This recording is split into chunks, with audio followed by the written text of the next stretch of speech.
अस्सलामुअलैकुम students. Last lecture में हमने सेक्शन ए 2022 के पेपर का किया था सॉल्व, और आज हम सेक्शन बी को डिस्कस करेंगे। सेक्शन बी में जो कि शॉर्ट क्वेश्चन आंसर्स पे बेस करता है पूरा सेक्शन, उनको डिस्कस करेंगे। बहुत इंपॉर्टेंट सेक्शन है इस लिहाज से कि थ्योरेटिकली भी बहुत इंपॉर्टेंट है और एमसीक्यूज के हवाले से भी काफी इंपॉर्टेंट है। तो इस लेक्चर में हमने सेक्शन बी को पूरा सॉल्व किया है और उसको हम डिस्कस करेंगे। चलते हैं अपने लेक्चर की तरफ।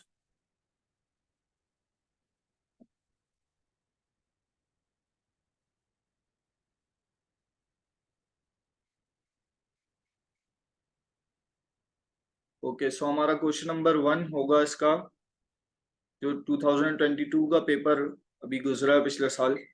Define torque of a couple, proof T equals to F D with the help of diagram. Torque के बारे में डिफाइन करना है कि टॉर्क क्या होता है, और हमें प्रूफ करना है कि टी इक्वल्स टू यानी कि टॉर्क बराबर है एफ डी के, एक डायग्राम की मदद से। तो इसको स्टार्ट करते हैं। सबसे पहले सिंपली टॉर्क की डेफिनेशन। टॉर्क का जब हम लेक्चर कर रहे थे तब मैंने दो तीन डेफिनेशंस की बताई थी। एक टर्निंग इफेक्ट ऑफ फोर्स, ये भी बेसिकली वही है, सिर्फ टर्निंग को इन्होंने रोटेशनल लिख दिया। The rotational effect of force is measured by a quantity called torque. यहाँ पे मैंने रोटेशनल लिख दिया है, टर्निंग को, बात एक ही है। उसके बाद ये डायग्राम है, अगर आप इसको देखें। अच्छा, इस डायग्राम को समझने से पहले ना अपने जहन में सी सॉ जो झूला होता है उसकी एग्जाम्पल है, जिसमें दो तरफ दो बच्चे बैठते हैं और बीच में फुलकरम होता है और वो ऐसे दोनों साइड बारी बारी मूव करता है। तो ये भी उसी की तरह बना हुआ है, और इसका जो टर्निंग इफेक्ट है वो कुछ इस तरह होगा, इस तरह एरो में शो कराया जा रहा है। यानी कि टॉर्क, टर्निंग इफेक्ट यानी, अच्छा, इसका टॉर्क आर्म वो इस डायरेक्शन में होगा, और टॉर्क आर्म हम डिनोट कराते हैं डी से, स्मॉल डी से। और ये डाउनवर्ड्स वेट जो इस पे एक्ट कर रहा है, वेट यानी कि एक फोर्स ही है। जब सीसॉ में एक तरफ एक बच्चा बैठता है तो उसके वेट से यानी कि उसकी फोर्स से टॉर्क जनरेट होता है, क्योंकि वो एक तरफ से जब वेट लगता है, फोर्स लगती है, तो वो नीचे की तरफ आता है एक तरफ से सीसॉ। बिल्कुल वही हिसाब है यहाँ पे। और ये है इसका फलक्रम। फलक्रम वो पॉइंट होता है जिसके अबाउट रोटेशन होती है। अच्छा, टॉर्क और movement of force is the product of force and movement arm. F into D होता है, हमें पता है। Perpendicular distance from the axis to the line of action of force. यहाँ मूवमेंट आर्म के बारे में बता रहे हैं कि क्या है। तो सिंपल, सबसे पहले हम देखेंगे टॉर्क बराबर है dot product of force into movement arm. और दूसरी डेफिनेशन एक और है टॉर्क की, जो कि क्रॉस प्रोडक्ट है। वो है torque is the cross product of position vector R and force F. Position vector क्योंकि पोजीशन को शो करता है किसी भी वेक्टर के, तो आर इंटू एफ। सिंपली हमें ये दिखाना था डायग्राम की मदद से। ये हमने दो रिलेशंस यहाँ दिखा दी और इसकी डेफिनेशन दिखा दी। तो ये 4 नंबर का क्वेश्चन बनता है, तो आराम से आपके इसमें 4 नंबर आ जाएंगे, क्योंकि आपने डेफिनेशन लिख दी, डायग्राम बना दी और इसकी ये दो रिलेशंस बता दी। अच्छा, नेक्स्ट क्वेश्चन है हमारा डायमेंशंस का। ये हमें 3 रिलेशंस दी हुई थी यहाँ, और इनको हमने प्रूफ करना था कि डायमेंशनली करेक्ट है या नहीं। तो सबसे पहली इक्वेशन ये है हमारे पास, S equals to V I T plus half A T square.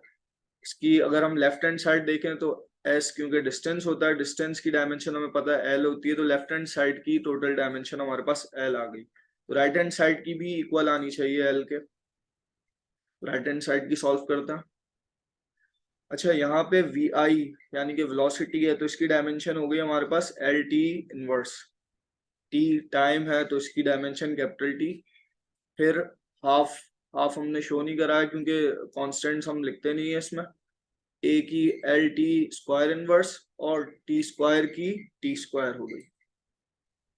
अब जब हम इसको सॉल्व करेंगे तो आपस में ये दोनों मल्टीप्लाई हो रहे हैं, तो इनकी पावर्स ऐड हो जाएंगी। तो -1 और +1 ऐड होके 0 हो जाएगा। इसी तरह -2 + 2 ऐड होके 0 हो जाएगा। तो हमारे पास एट दी एंड यार 2l बचा। l + l इक्वल होता है 2l के। और 2 क्योंकि कांस्टेंट है तो हम उसको, उसकी कोई डायमेंशन नहीं होती तो उसको नेग्लेक्ट कर देता। तो हमारे पास राइट हैंड साइड पे भी आ गया l। मतलब हमारी लेफ्ट हैंड साइड और राइट हैंड साइड दोनों इक्वल है। दूसरी रिलेशन देखता, दूसरी रिलेशन है t equals to 2 pi under root L upon G, simple pendulum का टाइम पीरियड। इसकी लेफ्ट हैंड साइड है क्योंकि t टाइम, तो इसका कैपिटल T ही होती है डायमेंशन। और इसकी राइट हैंड साइड देखें हम तो, अच्छा, टू टू पाई क्योंकि कांस्टेंट है तो इसको हमने अगेन निगलेक्ट कर दिया। अंडर रूट एल अपॉन जी, सिर्फ इनकी डायमेंशन हम लिखेंगे तो एल की कैपिटल एल हो गई, और G L T square inverse, क्योंकि ये भी एक्सेलरेशन ही है। आप देखें यहाँ एल से एल कैंसिल हुआ और हमारे पास 1 अपॉन टी स्क्वायर बचा, टी स्क्वायर इनवर्स। तो जब ये अपॉन में था तो इसकी पावर नेगेटिव थी, तो ये ऊपर आके इनकी पावर पॉजिटिव हो गई टी की। अब हमारे पास जो बचा वो है अंडर रूट टी स्क्वायर, तो स्क्वायर से इसका अंडर रूट कैंसिल, फाइनली हमारे पास टी बचा। तो आप देख सकते हैं लेफ्ट हैंड साइड और राइट हैंड साइड हमारी इक्वल आ गई और डायमेंशन प्रूफ हो गई हमारी।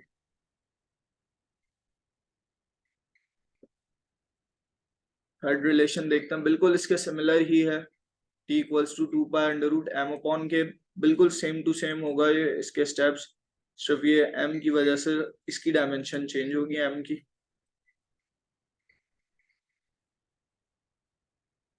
m की डायमेंशन कैपिटल M होगी, जिस तरह यहाँ l की डायमेंशन कैपिटल L थी। बाकी m से m कैंसिल, सारे स्टेप वैसे ही हैं। टी स्क्वायर इनवर्स ये ऊपर आके पॉजिटिव स्क्वायर हुआ और स्क्वायर से अंडर रूट कैंसिल हुआ, फाइनली हमारे पास t आ गया।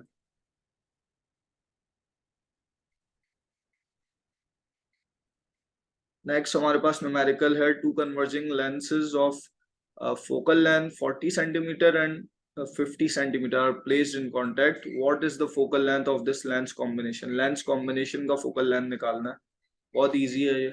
f1 और f2 हमें given है, focal length 1 और focal length 2, 40 centimeter and 50 centimeter। ये हम सॉल्यूशन की तरफ जाएंगे। इसका फॉर्मूला बनता है 1 upon F equals to 1 upon f1 plus 1 upon f2।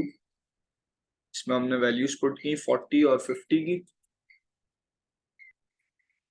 इस स्टेप में हमने क्या किया कि इसका डिनोमिनेटर लिखने के लिए इन दोनों को मल्टीप्लाई करा के लिख दिया, और न्यूमरेटर लिखने के लिए हम ऐसे क्रॉस में मल्टीप्लाई कराते हैं।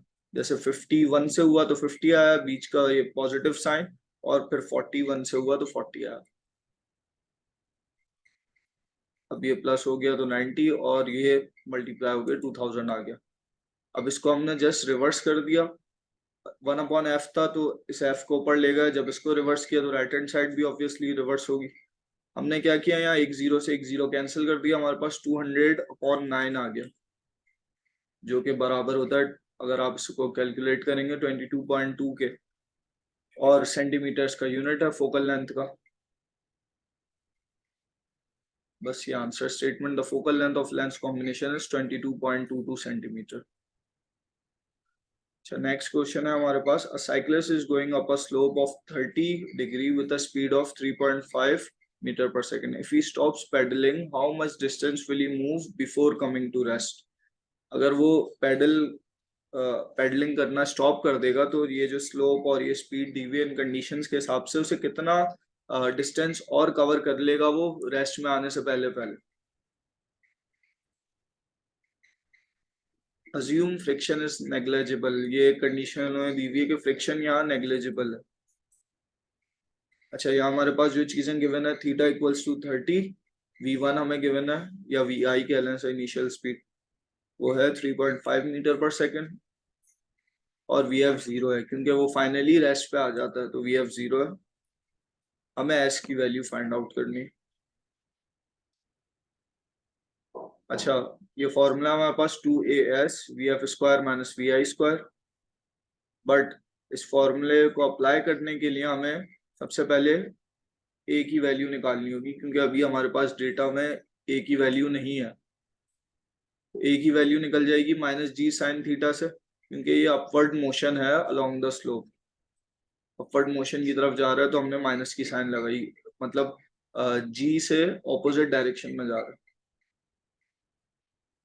जस्ट हमने वैल्यूज पुट की और हमारे पास एक्सेलरेशन की -4.9 आ गई वैल्यू। अब इस वैल्यू को हम इस इक्वेशन में पुट कर देंगे।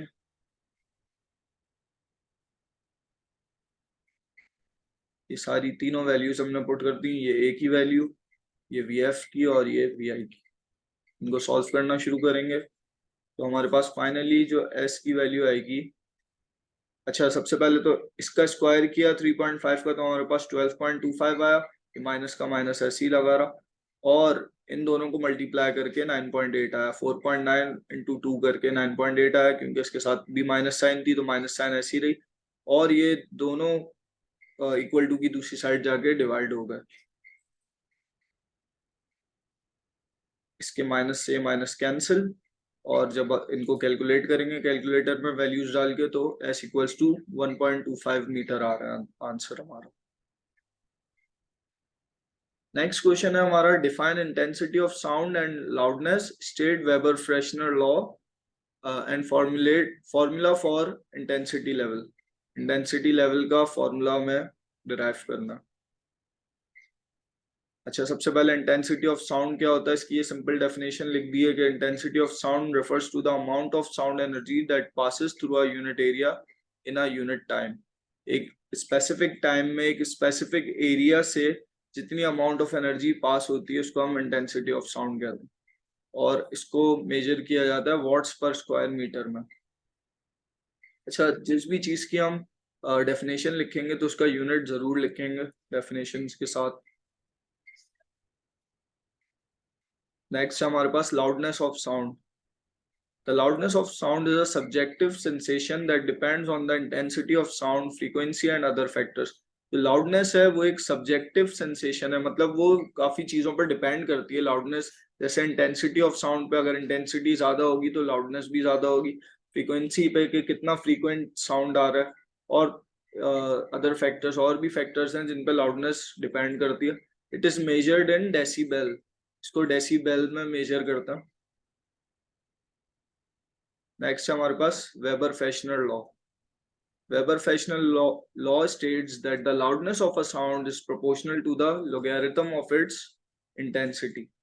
इंटेंसिटी जो होगी साउंड की उसका लॉग इक्वल होगा लाउडनेस ऑफ साउंड के, डायरेक्टली प्रोपोर्शनल होगा। मतलब कैपिटल एल यहाँ शो कर रहा है लाउडनेस ऑफ साउंड को, कैपिटल आई यहाँ शो कर रहा है इंटेंसिटी को और जब हम कैपिटल आई का लॉग करेंगे तो ये डायरेक्टली प्रोपोर्शनल होगा कैपिटल एल से। ये कहता है वेबर-फ्रेशनर लॉ और हमने ये प्रोपोर्शनैलिटी का साइन हटाकर इक्वल टू जब यहाँ लिखा तो यहाँ हमने कांस्टेंट लगाते हैं हम, तो हमने यहाँ कांस्टेंट के लगा दिया, ये हमारी इक्वेशन 1 बन गई। क्योंकि अभी हमें डिराइव करनी है इंटेंसिटी लेवल। अच्छा यहाँ के है constant of proportionality. If I nought is the minimum audible sound which is taken as a reference, यहाँ हमने आई नॉट को मिनिमम ऑडिबल साउंड कंसीडर किया है, मिनिमम ऑडिबल साउंड को हम एज अ रेफरेंस ले रहे हैं इस डेरिवेशन को डिराइव करने के लिए। Then the loudness at I nought will be L nought. तो जब ये आई नॉट हम कंसीडर कर रहे हैं तो लाउडनेस भी यहाँ पे एल नॉट कंसीडर करेंगे। तो हमारा ये फॉर्मूला जो इक्वेशन 1 थी ये बन गई एल नॉट इक्वल्स टू के लॉग ऑफ आई नॉट, ये हमारी इक्वेशन 2 बन गई। अच्छा इंटेंसिटी लेवल जो होता है उसको हम डिनोट करते हैं पी से, कैपिटल पी। वो होता है difference between loudness of sound and loudness of minimum audible sound. इसकी डेफिनेशन ही यही है कि loudness of sound minus loudness of minimum audible sound, इसलिए हमने यहाँ मिनिमम ऑडिबल साउंड की पहले कंडीशन लगा दी। तो हम इसको अगर मैथमेटिकली लिखें तो P equals to L minus L nought होगा। इन दोनों की वैल्यूज यहाँ हमने पुट की और इसको लॉग फॉर्म में सबसे पहले तो यहाँ हमने k कॉमन लिया तो ये हमारे पास हो गया log I minus log I not. फिर इसको जब हम लॉग फॉर्म में लिखेंगे तो लॉग कॉमन लेकर हम जो लिखते हैं तो यहाँ क्योंकि माइनस हो रहा था तो ये दोनों जो इसके साथ थे फंक्शंस वो दोनों डिवाइड हो गए आपस में। ये हमारे पास फाइनली इंटेंसिटी लेवल की रिलेशन आ गई, बहुत इजी क्वेश्चन था ये।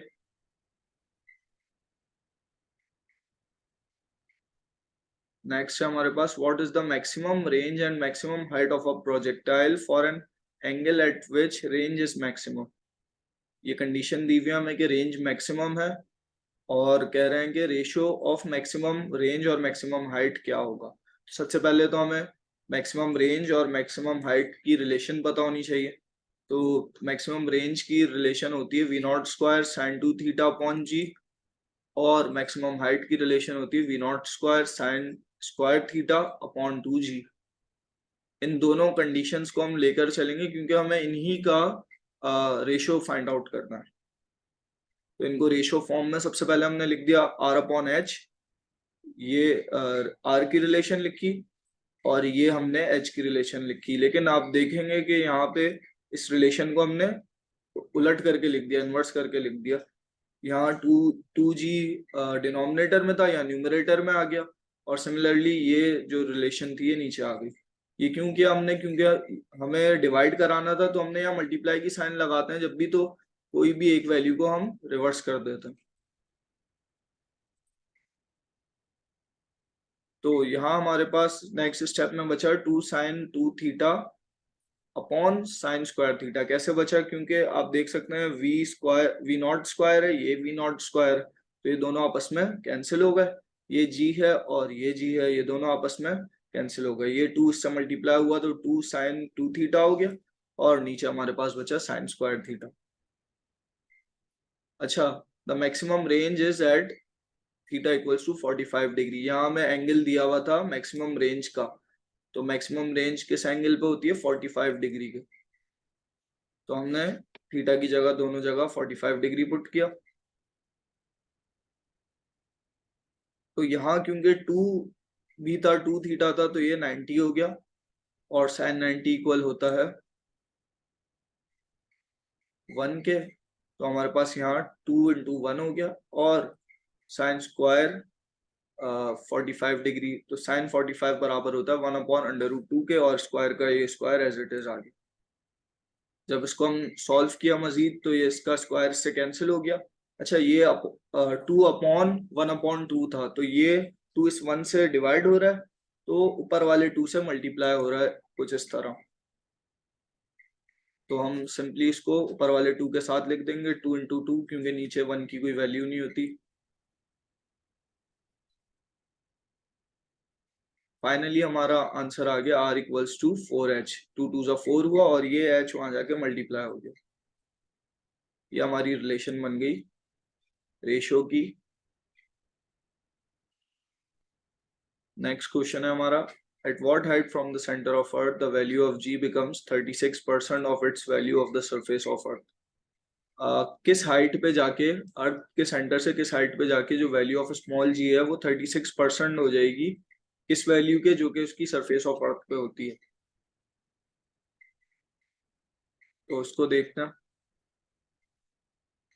अच्छा, हाइट पे जो जी का डिफरेंस आता है, वो हम इस तरह उसका रिलेशन लिखते हैं कि G prime equals to G into 1 - 2h। यहाँ h हाइट को शो कर रहा है, 1 - 2h upon R E. Okay, so अभी यहाँ में जो कंडीशन दी हुई है वो है 36% ऑफ जी। तो हमने यहाँ 36% था, 0.36 ले लिया इसको। जी प्राइम की हमारी वैल्यू है 0.36 जी। अच्छा, हमने इसकी वैल्यू पुट की 0.36 जी, और ये राइट हैंड साइड की वैल्यू पुट की यहाँ पे।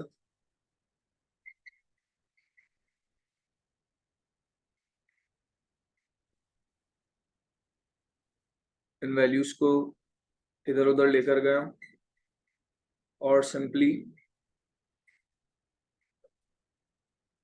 सबसे पहले हमने यहाँ क्या किया कि ये जो 0.36 था, जी से जी क्योंकि कैंसिल हो गया, तो इस 0.36 को इक्वल टू की दूसरी साइड लेकर गए, और इस 2h अपॉन आर ई को दूसरी साइड लेकर गए, ताकि ये पॉजिटिव हो जाए और ये आपस में कैंसिल हो जाए, 1 - 0.36। तो यहाँ हमारे पास h बचा 0. 0.64 RE।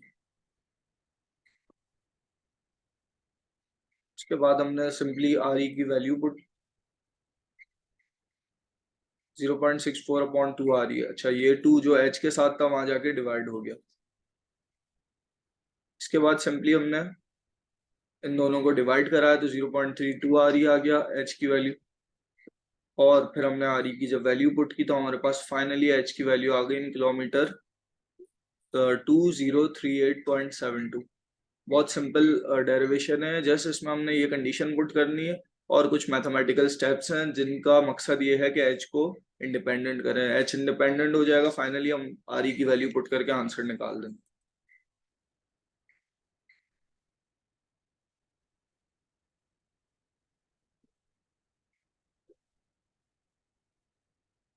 नेक्स्ट है हमारे पास two forces F1 equals to, ये फोर्सेस दी हुई है हमें F1 F2 और R की वैल्यू दी हुई है और हमें वर्क डन फाइंड करने का बोलना।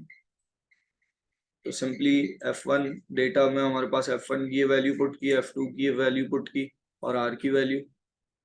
हमें रिक्वायर्ड है वर्क डन जो कि W से डिनोट करते हैं, W equals to FR, formula हमें पता है, हमने वैल्यूज पुट की।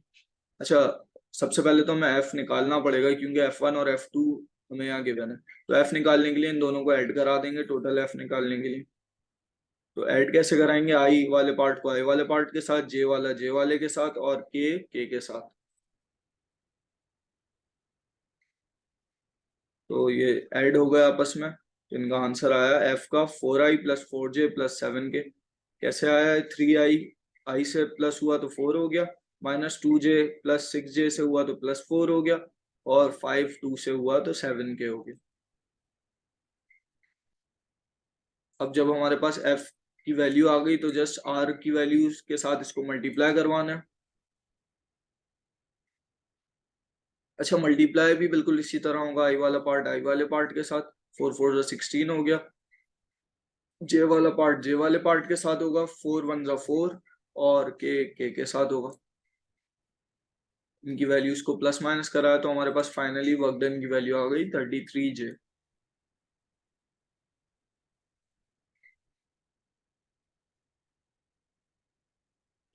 नेक्स्ट क्वेश्चन है हमारे पास, show that gravitational field is conservative. Conservative मतलब उसमें कोई चेंज नहीं आता। If a vector field is conservative it means that the energy in the field stays the same. जो एनर्जी है उसके अंदर वो सेम रहेगी no matter which path you take through it. आपका पाथ कुछ भी हो, एंगल कुछ भी हो, लेकिन जो एनर्जी है टोटल सिस्टम की वो कंजर्व रहेगी, यानी सेम रहेगी थ्रू आउट द सिस्टम। अच्छा, इसको स्टोक्स थ्योरम के जरिए वो किया जाता है, प्रूफ किया जाता है या शो किया जाता है। स्टोक्स थ्योरम ये है F इक्वल्स टू 6πR और ये NV। स्टोक्स थ्योरम हमने डिस्कस किया था लेक्चर में भी अपने, जिसमें हमने फ्लूइड फ्रिक्शन के लेक्चर में किया था हमने इसको डिस्कस। अच्छा, स्टोक्स लॉ क्या डिस्क्राइब करता है, describes the balance between gravitational force and the viscous drag force acting on the particle. एक पार्टिकल पे जो ग्रेविटेशनल फोर्स और विस्कस ड्रैग फोर्स मतलब जो विस्कोसिटी की फोर्स है वो उस पर जो एक्ट कर रही है, उनके जो बीच में बैलेंस है उसको डिस्क्राइब करता है। अच्छा, in the case of a conservative vector field, the curl of vector field is 0, which implies that the surface integral is also 0। ये दो वैल्यूज हमारी 0 हो जाती हैं, therefore the line integral is independent of the part taken। तो जो हमारा तीसरी चीज है जो कि लाइन इंटीग्रल है वो इंडिपेंडेंट हो जाता है ऑफ द पार्ट टेकन। मतलब आप कोई भी पाथ लें या कोई भी एंगल लें वो इंडिपेंडेंट हो जाता है उससे। And the gravitational field is conservative, तो हमारी ग्रेविटेशनल फील्ड जो है वो टोटल कंजर्वेटिव हो जाती है, मतलब उसकी जो एनर्जी है वो सेम रहती है। तो जस्ट ये है, इसको इस तरह ही रीजन में आप लिख सकते हैं। अच्छा, ये आपको सारे नोट्स मिल जाएंगे हमारी वेबसाइट पे PDF की फॉर्म में। नेक्स्ट है हमारे पास ये न्यूमेरिकल है, two cars approaching each other from opposite direction with same speed, the horn of one is blowing with the frequency of 3000 hertz and is heard by the people in the other car with the frequency of 3400 hertz. Find the speed of both cars if speed of sound in air is 340 metre per second. ये हमें कुछ चीजें दी हुई हैं और कह रहे हैं कि find the speed of both car, दोनों कार्स की स्पीड मालूम करनी है। तो क्या हमें यहाँ दो स्पीड्स मालूम करनी है? ऐसा नहीं है, क्योंकि पहली लाइन में हमें दिया गया है कि विद सेम स्पीड, दोनों कार्स की स्पीड सेम है। तो इसको स्टार्ट करता हूँ। हमारे पास डेटा में क्या क्या चीजें गिवन है। v इक्वल्स टू 340, ये speed of sound in air हमने v से डिनोट किया है, 340 मीटर पर सेकेंड। f1 फ्रीक्वेंसी 1 है हमारे पास 3000 हर्ट्ज, फ्रीक्वेंसी 2 है 3400 हर्ट्ज, और v1 और v2 मतलब वेलोसिटी 1 पहली कार की वेलोसिटी और वेलोसिटी 2 दोनों हमने बराबर ले लिए v प्राइम के, क्योंकि ये दोनों इक्वल हैं और हमें यही फाइंड आउट करना है। तो उसको सॉल्व करने की तरफ जाते हैं। अच्छा, both forces move towards each other, दोनों जो कार्स हैं वो आपस में मतलब एक दूसरे की तरफ ही मूव कर रही हैं, टुवर्ड्स ईच अदर। तो उसके लिए हमने कंडीशन लगाई, फ्रीक्वेंसी 2 मतलब f2 इक्वल होगा v plus v2 into f1 upon v minus v1। ये कंडीशन हम अप्लाई करेंगे और इसमें सिंपली हमने वैल्यूज पुट की। ये हमारे पास वैल्यूज आ गई। v2 और v1 दोनों बराबर लिए थे हमने v प्राइम के, तो दोनों की जगह हमने v प्राइम ही पुट किया। इस स्टेप में हमने क्या किया कि ये 3000 यहाँ मल्टीप्लाई हो रहा था तो इक्वल टू की दूसरी साइड पे जाके डिवाइड हो गया। ये 3400 से डिवाइड हो गया और ये दोनों यहीं पर है।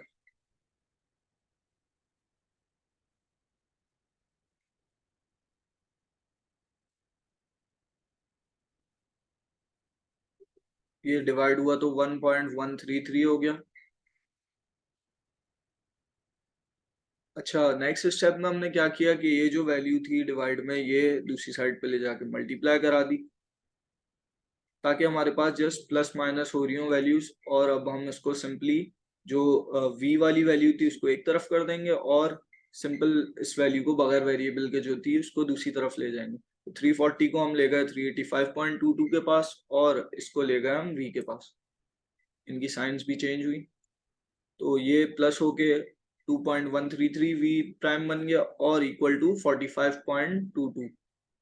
जस्ट ये सिंपली इससे डिवाइड होगा दूसरी साइड पे जाके, इस तरह डिवाइड में लिख देंगे और इनका आंसर निकाल देंगे हम, जो कि हमारा आया 21.2। v की वैल्यू आई हमारी 21.2 मीटर पर सेकेंड। और ये दोनों कार्स के लिए है, दोनों कार्स की स्पीड है क्योंकि दोनों की सेम थी। नेक्स्ट है हमारे पास, a particle of mass m is located at the vector position r and has a linear momentum vector p. Vectors and p are non-zero. If particle moves in xy plane, prove that lx equal to ly equal to lz is not equal to 0. ये हमें proof करना है। अच्छा, angular momentum l of a particle is defined as the cross product of its position vector and linear momentum. अच्छा, angular momentum जो l है वो बराबर होता है r इंटू पी के, ये हमने कंडीशंस में भी पढ़ा था। If particle moves in X Y plane, जब पार्टिकल एक्स वाई प्लेन में मूव कर रहा होगा तो उसका z component of both r and p will be 0। r का भी z कंपोनेंट और p का भी z कंपोनेंट 0 के बराबर होगा। तो r can be written as, अच्छा r का हमने वेक्टर इस तरह लिख दिया x i प्लस वाई जे, यहाँ i और j यूनिट वेक्टर्स को शो कर रहे हैं। और p को हम इस तरह लिख सकते हैं p x i plus p y j, और x और y डायरेक्शंस को इनकी शो कर रहे हैं कि कौन सा टुवर्ड्स x एक्सिस है और कौन सा टुवर्ड्स y एक्सिस है।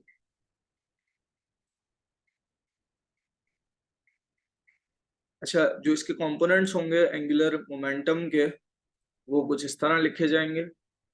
जो इसका x कंपोनेंट होगा वो y into P Z minus Z into P Y होगा। अच्छा, यहाँ इसको याद करने का सिंपल तरीका ये है कि जब x कंपोनेंट लिखेंगे तो अंदर x की वैल्यूज नहीं लिखेंगे, और अंदर वैल्यूज लिखने का भी तरीका आसान है, y into P Z minus Z into P Y. X की तो हमें लिखनी नहीं थी तो हमारे पास y और z ही बचा। पहले हम y को लिखेंगे, y जो सीक्वेंस में पहले आ रहा है y into P Z minus Z into P Y.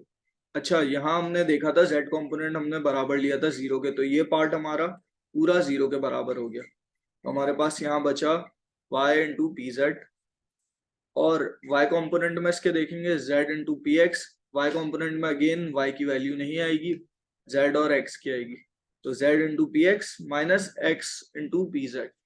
यहाँ पे भी हमारा ये z का जो कंपोनेंट था ये 0 हो गया, तो हमारे पास minus x into P Z बचा, और जो z का पार्ट था उसमें x into P Y minus Y into P X, same उसी तरह लिखा जाएगा, और ये वैल्यू हमारे पास इक्वल आएगी 0 के।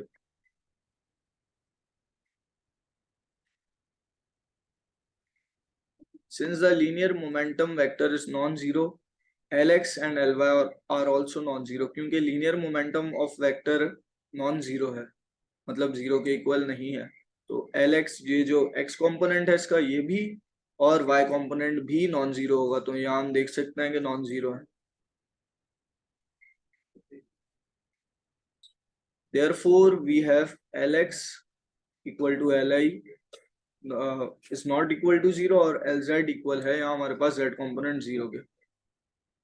So hence, if a particle moves in the xy plane, then its angular momentum components along x and y axis are equal and non-zero, while z component is 0. जब xy plane में कोई भी particle move कर रहा होगा, तो उसका angular momentum के जो components होंगे, तो x और y component उसके non-zero होंगे, और z component उसका 0 के equal होगा। बस इसी तरह स्टेप बाय स्टेप जिस तरह मैंने समझाया हुआ, इसी तरह इस क्वेश्चन को हम करेंगे।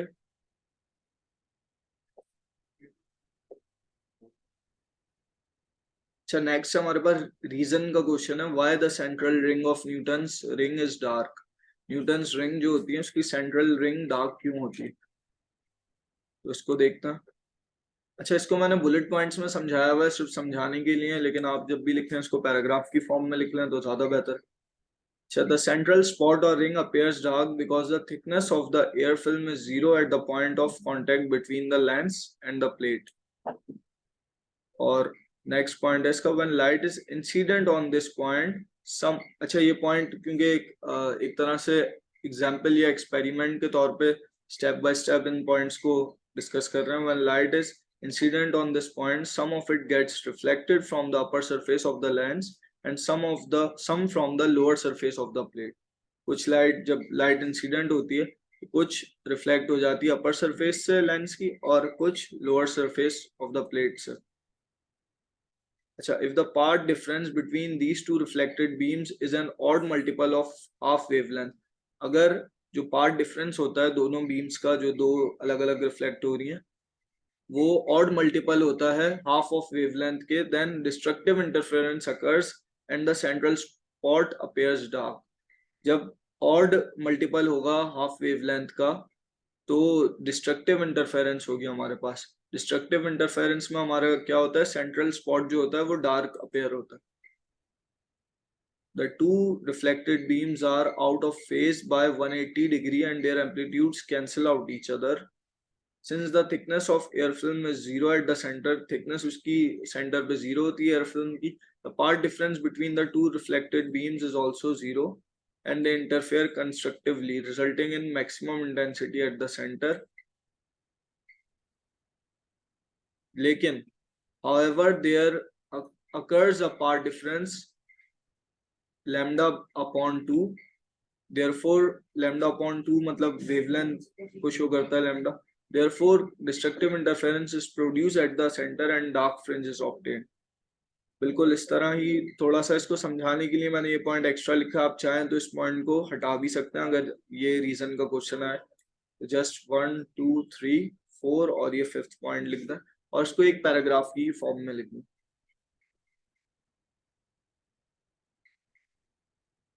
अच्छा, ये नोट्स जितना हो सकता था इजी बनाने की कोशिश की गई है, ताकि आपको भी इजीली समझ आए और याद करने में भी आसानी रहे, और आपको ये नोट्स इजीली मिल जाएंगे हमारे चैनल पे, हमारे वेबसाइट पे। हमारी वेबसाइट पे जाके आप फ्रीली इनरोल कर सकते हैं, और हमारे लेक्चर्स आपको हमारे यूट्यूब चैनल पे मिल जाएंगे। आई होप कि आपको आज का लेक्चर समझ आया होगा। अगर फिर भी आपकी कोई क्वेरीज हो तो हमारी व्हाट्सएप कम्युनिटी पे जाके हमसे पूछ सकते हैं। मिलते हैं नेक्स्ट लेक्चर में, जो कि सेक्शन सी का होगा, इसी ईयर का 2022 का। जब तक के लिए अपना ख्याल रखें, अल्लाह हाफिज।